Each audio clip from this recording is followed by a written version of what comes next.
Hello, everyone, and welcome to the English Leap podcast, your go-to podcast for learning English and improving your life. I'm Evan, and as always, I'm joined by my fantastic co-host, Erin. How are you doing today, Erin? I'm doing all right, Evan. Just a little bit out of breath, but I'm excited to be here. We're happy to have you here now. But you do seem a bit frazzled. Everything okay? Honestly, no. My mornings have been a total disaster lately. Where do I begin? Well, last night I stayed up late scrolling through social media. Bad idea. Then I overslept because I didn't set my alarm properly. I rushed through, getting dressed, skipped breakfast, and couldn't find my car keys. By the time I hit the road, traffic was insane. I was annoyed, hungry, and worried I'd be late to record the podcast. Which, of course, I was. Sounds rough. Your day starts off on the wrong foot, and then it's hard to recover. No wonder you're stressed. But it's also really relatable. I'm sure many of our listeners have had mornings just like that. Yes, and I hate how it affects my entire day. I end up behind schedule, my energy's low, and I don't have the mental space to practice my English skills or do anything productive. Well, you're in luck because that's our topic today. Building a morning routine that sets you up for success. And before we jump into our tips, we have a special PDF for you. It contains key points from today's discussion And comprehension questions to test your understanding. Grammar exercises to feel more confident in your English skills. and trust me, you don't want to miss this one. You can download it from the link in the description. And we're also introducing some intermediate level words and phrases in today's episode. Exactly. And we'll take a closer look at them later in Charlotte's vocabulary section, where we break down meanings, usage, and examples in everyday English. So, stay tuned for that if you want to level up your vocabulary. All right, Erin. Since you've had a bit of a chaotic morning, why don't we start with why mornings matter? Yes, that's a great starting point. A lot of people think mornings don't really matter. It's just another part of the day, right? But mornings actually set the tone for everything that follows. Exactly. I always think of mornings as the first domino in a long line. If the first domino falls smoothly, the rest will follow. But if it wobbles or falls the wrong way, everything gets messed up. That's such a great visual. And it's so true. When my morning starts off calmly, the rest of my day feels productive and organized. But when I wake up late and rush through everything, I'm playing catch-up all day. And for English learners, mornings are a golden opportunity for consistent practice. Your brain is fresh and ready to absorb information. Even just 5 to 10 minutes of English practice in the morning can make a big difference. Absolutely. Mornings give you that quiet, distraction-free time before the day gets busy. You can focus on something like reading a short article or reviewing vocabulary without interruptions. Now, before we talk about how to improve your mornings, you need to figure out what's holding you back. Think of it like being a detective. What's causing the chaos? For me, it's definitely late nights.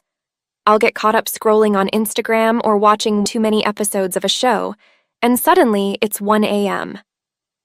The next morning, I hit snooze 3 times and wake up feeling exhausted. Been there. Another common obstacle is not preparing anything the night before. If you wake up with no plan, you end up scrambling to find your keys, clothes, or breakfast. That's when things go off the rails. Yes, I used to do that all the time.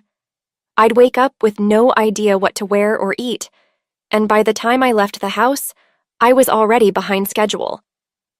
So true. And for some people, the biggest obstacle is overscheduling their mornings. Trying to fit in too many things, exercise, emails, breakfast, reading, can backfire and leave you feeling overwhelmed. The key is to identify your biggest obstacle and focus on fixing that first. For me, it's clearly my late nights, so I need to work on winding down earlier. This next step is a game changer. Plan your morning the night before. Yes, it's like doing a favor for your future self. When you prepare ahead, you eliminate a lot of stressful decisions in the morning. Think of it like clearing the runway for your morning takeoff. If the runway is cluttered with last-minute decisions, like, what should I wear? Or, where's my phone charger? You'll never take off smoothly. Exactly. Here's what I like to do. Lay out my clothes, pack my bag, and write a quick to-do list for the next day. It makes such a difference. I do something similar. I even prep my breakfast the night before. Sometimes it's overnight oats, or I just set out my coffee supplies. Oh, and writing down your top 3 priorities for the next day is a great habit too. When you wake up, you already know what to focus on, instead of wasting time figuring it out. It's like having a road map. Without it, you'll wander aimlessly. With it, you'll know exactly where you're going. Ah, the wake-up time. This is where I used to mess up the most. I'd set my alarm for 5:30 a.m. because I thought that's what productive people did. But it never worked. I'd just hit snooze until 7 o'clock. You're not alone. The mistake most people make is setting unrealistic goals. If you usually wake up at 7:30, don't suddenly try waking up at 5. You'll just frustrate yourself. Right. Start with a small adjustment. Wake up 15 to 30 minutes earlier at first. Once that feels comfortable, you can adjust it further if you want. Another great trick is to move your alarm across the room so you have to physically get up to turn it off. Or try a sunrise alarm clock. It simulates natural light, which makes waking up easier. That's a good idea. And don't forget to adjust your bedtime.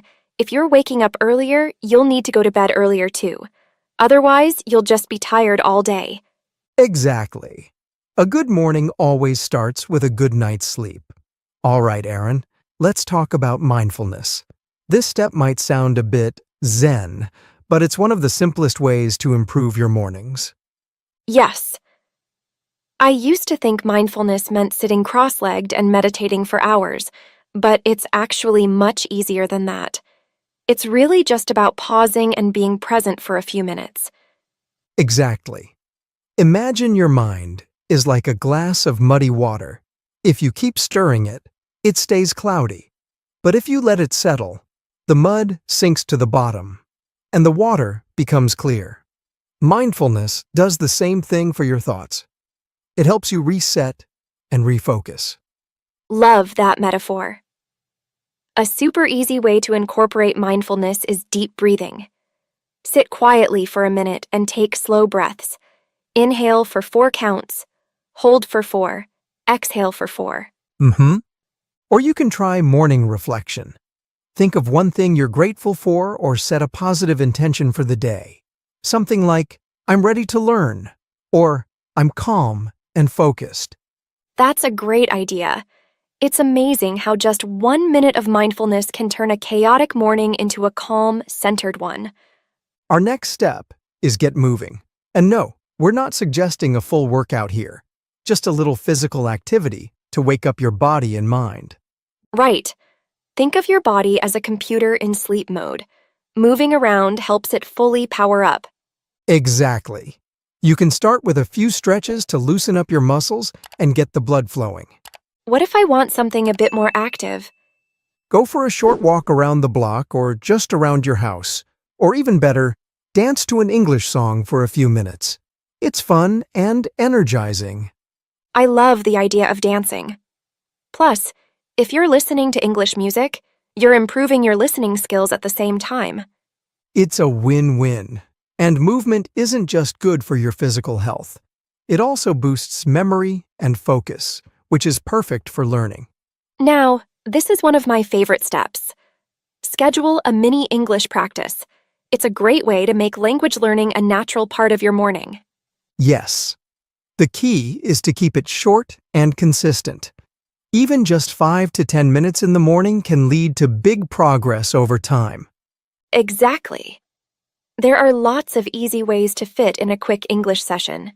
You could listen to an English podcast while making coffee or read a short article from an English news site. Great ideas. What about writing? Write a quick journal entry about your plans for the day. Or if you want to practice speaking, talk to yourself in the mirror or describe what's around you in English. It really helps.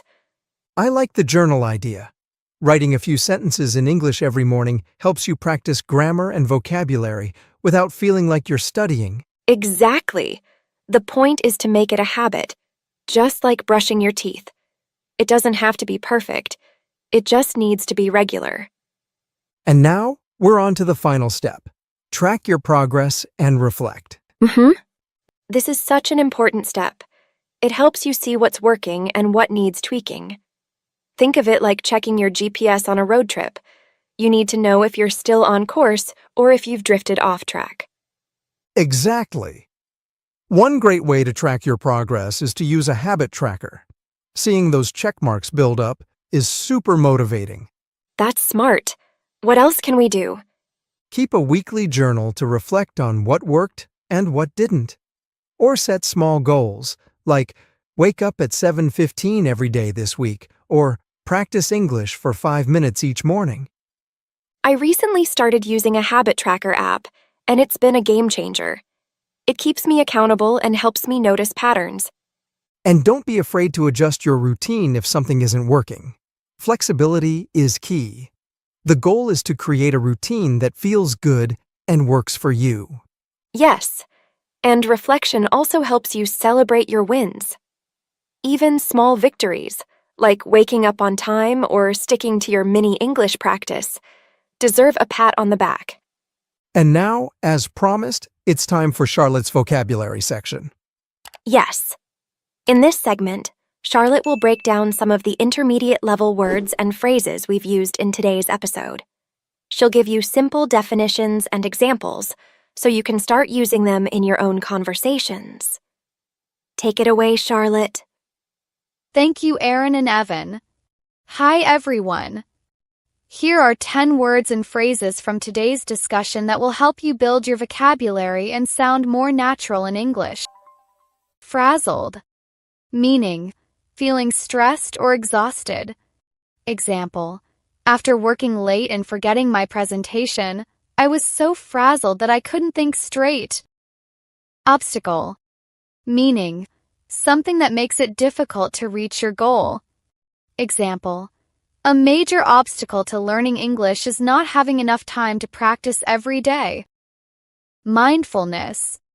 Meaning, being present and fully focused on what you're doing. Example, mindfulness during meals helps me appreciate the food and avoid distractions. Reflection. Meaning, careful thinking or reviewing something. Example, after the exam, I spent some time in reflection to figure out what I could improve next time. Productive. Meaning, getting a lot done, being efficient. Example, I'm always more productive when I work in the morning rather than late at night. Scramble. Meaning, to rush around in a disorganized way. Example, we scrambled to catch the last bus after realizing the time. Chaos. Meaning, complete disorder or confusion. Example, the kitchen was in chaos after we baked cookies with 5 kids running around. Consistent. Meaning, regular and steady. Example, to see real progress at the gym, you have to be consistent with your workouts. Centered. Meaning, calm, focused, and balanced. Example, yoga helps me feel centered and ready to face the day with a clear mind. Accountability. Meaning, being responsible for your actions or progress. Example, my study group gives me accountability to finish my homework on time. These are your vocabulary words for today. Try using them in your own sentences this week and remember to check out the PDF for more practice. Back to you, Erin and Evan. Thank you, Charlotte. Those were some really helpful words and phrases. Make sure to practice them. You'll be amazed at how quickly they become part of your daily vocabulary. Totally. And don't forget to download our free PDF from the link in the description. It's packed with all the key points we discussed today, plus comprehension questions and grammar exercises to help you take your learning even further.